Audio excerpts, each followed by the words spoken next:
Hello everybody, how's it going? I wanted to talk about an amazing fragrance in my collection, the longest lasting scent that I have that I don't wear, and I'm sure you can guess it in the comments right now if you pause the video, but here it is, Rissala by Arabian Oud. This fragrance was the first scent that I tried that really blew me away in terms of performance. This thing, I've smelled fragrances that lasted over 12 hours, but this was a fragrance that lasted over a day. I never had, even I think until this day, no, actually that's happened with one other scent or a couple other scents, but it was the first fragrance where I was being complimented for 2 days straight. But it is the first fragrance where I only did 1.5 sprays of it and I was still getting complimented 2 days straight. And that's with like 2 showers. You know what I mean? Of course, you got to keep a clean canvas at all times, but the perfume oils in this are just, it's super strong. This is a very strong, bold fragrance. Now, if you've never smelled Rissala before, first of all, it means message, if anybody was curious, which is why it's like, I think the design is very clever. It's a quill, but this is a fragrance that smells like saffron, rose, and oud. Now, if you look it up, you might see that it says chocolate, vanilla, and that might entice you. But on my skin, I don't get the chocolate in this fragrance until past the 10th hour, which is insane. The vanilla, it's somewhat there, but the 3 things I mentioned at the beginning, the saffron, rose, and oud, completely dominate this fragrance. So you have to have love for those scents if you want to get down with Rissala. So this thing I would never wear in a car, especially if I'm with other people. Even with myself, I wouldn't, because I know I would get sick of it. And that is the reason I don't wear this fragrance, is because it's honestly too intense for me. All right, I will say though, with my experience of wearing Rissala, this scent, I remember, is the first fragrance I wore where I got complimented right when I walked into the room from 3 people on the other, like the opposite side of the room, where their heads whipped around and they were like, and when I got closer to them, they were like, "You smell so good. I could smell you from over here." So this is a huge head-turning fragrance. It's a room-filling fragrance. It's a very dominant type of scent. The only time I would ever plan to wear Rissala is for 2 things. The first being like I would spray it on my clothes maybe a day or 2 before I actually wear those clothes if I'm going somewhere. But the second, more realistic thing that I would do is save this fragrance if I'm going to a high-end type of black tie event. You know what I mean? Where I'm surrounded with a lot of upper class people and I want to smell different than everybody in the room, because you know how much I love Tuxedo and Carlisle by Parfums de Marly. And yes, those scents are still unique, but this one is truly a fragrance, especially here in the West. A lot of people, like barely anybody, knows Arabian Oud. They don't even know niche fragrances. Now think about Eastern type of fragrances, something that just,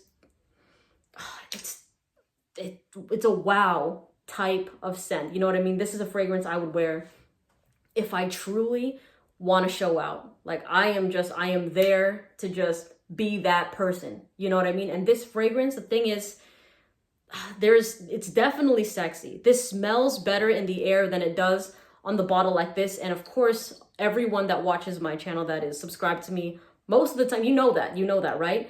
But let me tell you this, everyone that has smelled this fragrance in my collection, guys, girls, when they've smelled it like this, they didn't really like it, right? But one thing all of them said was that this smells rich.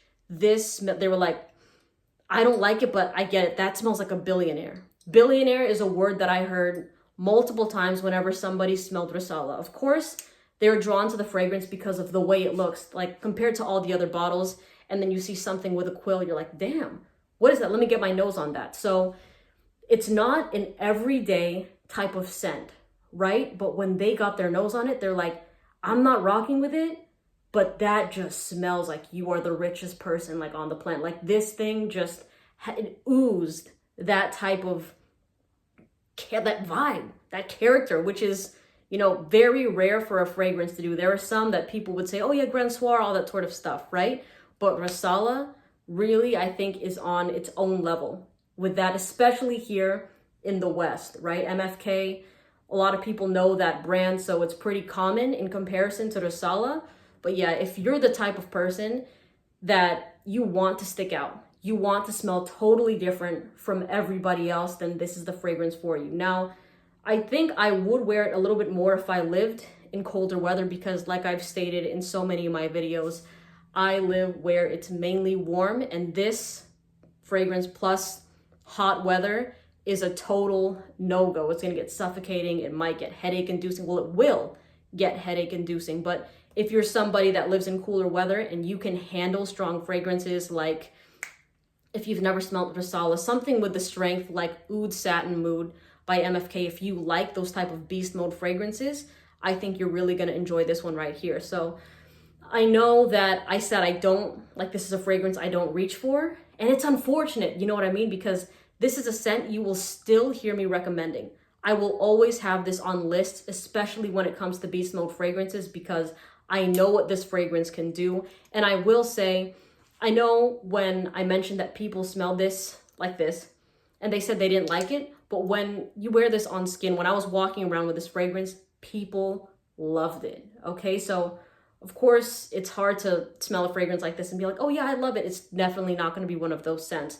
But this, when it's radiating off your skin, off your clothes, and then you have that confident sort of aura about you, it's really attractive, and it kind of makes people ask that question, like, who is she? Like, what? That person is just, it kind of commands that attention. You know what I mean? So this is for the big ballers right here. A very unisex fragrance. For anybody that's like, no, Melissa, like, tell me if it leans more masculine. It does. It's very, very unisex. It does not matter who wears this fragrance as long as you're confident. Not cocky, because this fragrance doesn't suit a cocky person. It suits a very confident, laid back, but sure of themselves type of person. You know what I mean? Mean. Why did I swallow in the middle of that word? But this juice, I really do love it. I really do. And you know, I'm going to work my nose up I'm going to train my nose so that I can be better with stronger fragrances, just because I really do love this fragrance. And it just sucks that I can't reach for it as often as I would like to reach for it. But like I've stated in other videos before, saffron I'm okay with, but rose and oud can be tricky notes for me. You know, the oud in this is very, like, it's all tolerable, but they're not my two favorite notes. You know what I mean? But there it is, Rosala by Arabian Oud, a fragrance for the big ballers, all right? The fragrance for the high rollers, fragrance for, but just a wealthy ass scent, all right? Have a great day. See you in the next video. Bye.